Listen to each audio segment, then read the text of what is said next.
নমস্কার, কেমন আছেন সবাই? তো চলুন আমার একটা নতুন ব্লগে আপনাদের সবাইকে স্বাগত। আজকে একটা খুব দারুণ খাবার বানাবো জানেন। অ্যাকচুয়ালি কি হয়, বাড়িতে ব্রকলি আনলে পরে না খুব সমস্যা হয়। সবাই আর তো ব্রকলি পছন্দ করে না, বাচ্চারাও করে না, অনেক বড়রাও করে না। কিন্তু আমাকে তো খাওয়াতেই হবে এই সব জিনিস, কারণ যার এগুলো সুপার ফুডের মতো পড়ে। মানে এই এই খাবারগুলো খেলে আপনি একটা খাবারের থেকে অনেক কিছু পেতে পারেন। তো চলুন, আমার ঘরে রয়েছে আলু, মটরশুঁটি, গাজর, এগুলোকেও কাজে লাগাবো। আর লাগাবো হচ্ছে সুইট কর্ন। সুইট কর্নটা আমি নেব। আর এখানে দেখুন ব্রকলিটা আমি আগের দিন রাত্রে এনেছি। তো সকালেই দেখুন অলরেডি একটু হলুদ হলুদ হতে শুরু করেছে। তো সবসময় না চেষ্টা করবেন ব্রকলিটা একদম ফ্রেশ ফ্রেশ করতে, নাহলে না ওটা হলুদ হয়ে যায়। আর এখানে চিকেন তো লাগবে, একটু চিকেনটা দিলে আর একটু ভালো লাগবে।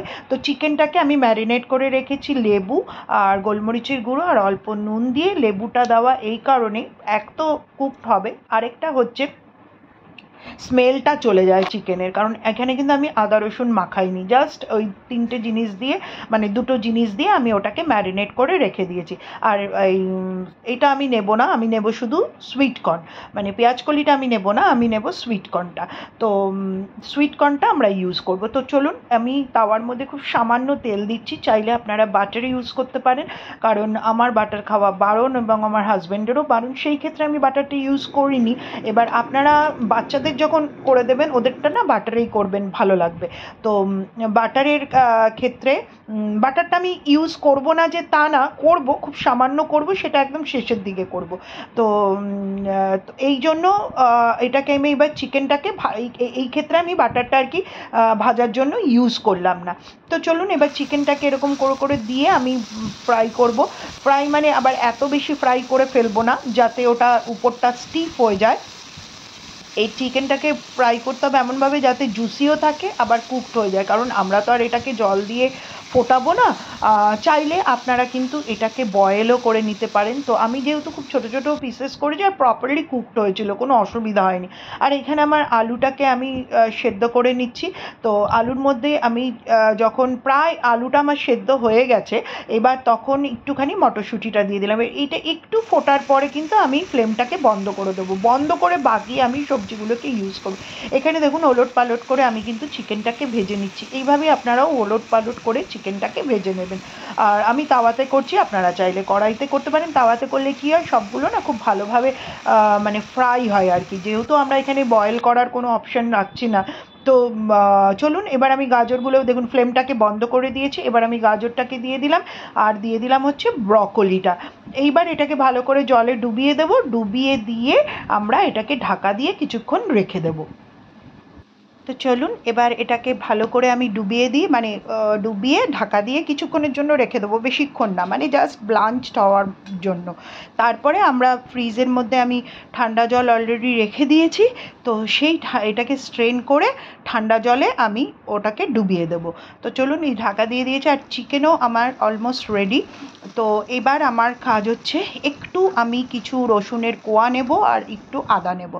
তো কিছু রসুনের কোয়া নিয়ে এটাকে আমি থেতো করে নেব, আর আদাটাকেও আমি থেতো করে নেব, কারণ এখানে আমি পেস্ট করব না, পেস্ট করলে না টেস্টটা সেইভাবে হয় না। রসুনটাকে থেতো করে নিয়ে যখন আমি একটু স্লাইট ফ্রাই করব, ওটার যে অ্যারোমাটা, ওটা কিন্তু একটা আলাদা মাত্রা দেয় যে কোনো খাবারে।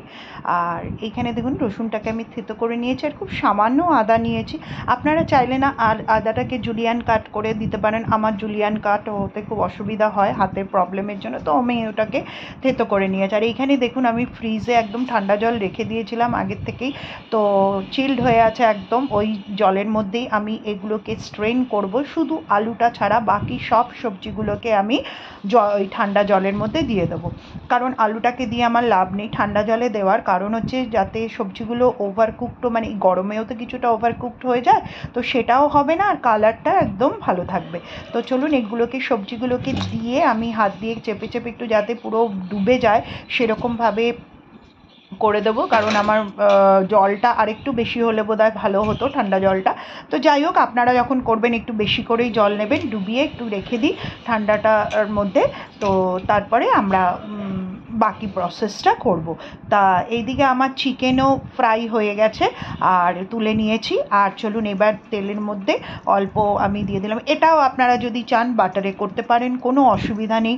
তো তেলের মধ্যে রসুনগুলো যে থেতো করে নিয়েছি সেটা দিলাম, আর দিয়ে দিলাম হচ্ছে রসুন থেতো করাটা। আপনারা চাইলে এখানে বাটার ইউজ করবেন, আরও টেস্ট হবে। আমি বারবার বলছি, বাটার দিয়ে যদি পুরো প্রসেসটাকে করেন সত্যি ভীষণ ভালো হয় খেতে। আমি যেমন শুধু ছেলেদের জন্য বানালে বাটার দিয়ে করি, আর আমাদের জন্য হলে পরে একটু আমি সাদা তেল ইউজ করি।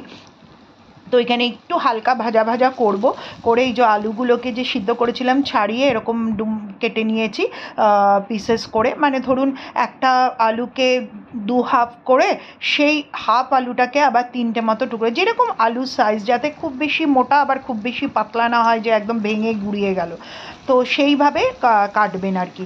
তো চলুন এবার এটাকে একটুখানি হালকা সতে করব, আমি ডিপ ফ্রাইয়ের তো কোনো দরকার নেই। এবার একটু আমি পেঁয়াজ দেব, কারণ পেঁয়াজটা দিলে একটু ভালো লাগবে। আর হ্যাঁ, যদি নিরামিষের দিন করেন তাহলে চিকেনের বদলে এখানে পনির ইউজ করতে পারেন, ঠিক আছে। আর পেঁয়াজ রসুনটাকেও বাদ দিতে পারেন, আদাটা ইউজ করবেন, কোনো অসুবিধা নেই, ভালো লাগে। তো চলুন এটা একটু ভাজা ভাজা করি। ভাজা ভাজা করার পর আমরা মটরশুঁটিটাকে ওইদিকে ছাড়িয়ে নিয়েছি, তো তারপরে আমরা মটরশুঁটিটাকে ইউজ করে দেবো। দেখুন মটরশুঁটিটা দিয়ে দিলাম, দেখেছেন মটরশুঁটির কালারটা কি সুন্দর রয়েছে, সাদা সাদা হয়ে যায়নি কিন্তু। তো এবার এটাকে ভালো করে আবার মিক্স করে নেব। মিক্স করে নিয়ে আমরা সুইট কর্নটাকে আমি আর বয়েল করিনি, সুইট কর্নটাকে দিয়ে দেবো, কারণ ভীষণ ভালো সুইট কর্নটা, মানে আমি যার থেকে নিই খুব ভালো দেয়, একদম কোনো মিক্স আমি পাই না। অনেক জায়গা থেকে আমি দেখেছি মিক্স করে দেয়, বাট ওর সুইট কর্নটা ভীষণ ভালো, মানে আমার বাড়িতেই আসে যে সবজি বিক্রেতা, তার থেকেই আমি নিই।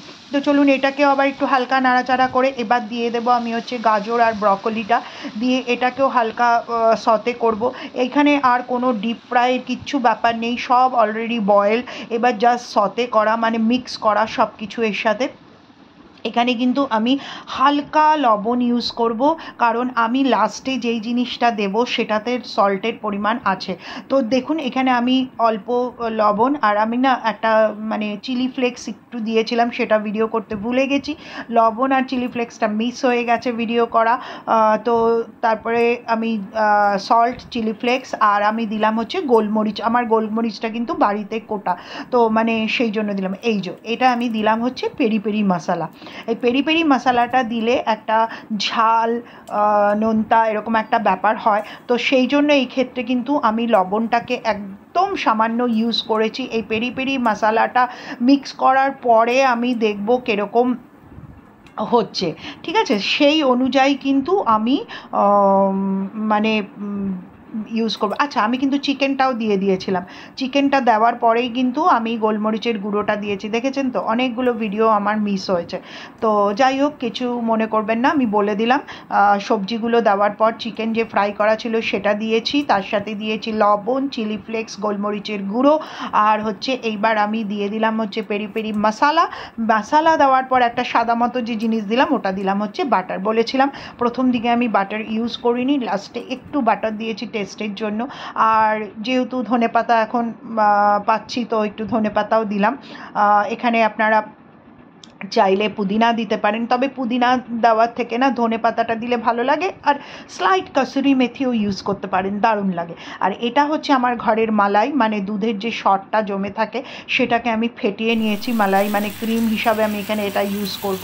তো আপনারা চাইলে পরে বাজারের থেকে কেনা ফ্রেশ ক্রিম ইউজ করতে পারেন। তো এই হচ্ছে রেসিপি, অসাধারণ টেস্টি হয় আর হেলদি তো বটেই। তো এটা আপনারা বানাতে পারেন, বানিয়ে বাচ্চাদের বড়দের সবাইকে খাওয়াতে পারেন। যাদের সবজি মানে ব্রকলি খেতে ইচ্ছা করে না তারাও খাবে, কোনো অসুবিধা হবে না। তো সঙ্গে থাকবেন, আর ভালো লাগলে লাইক, কমেন্ট আর চ্যানেলটাকে সাবস্ক্রাইব করে বেল আইকনটা প্রেস করবেন। টাটা।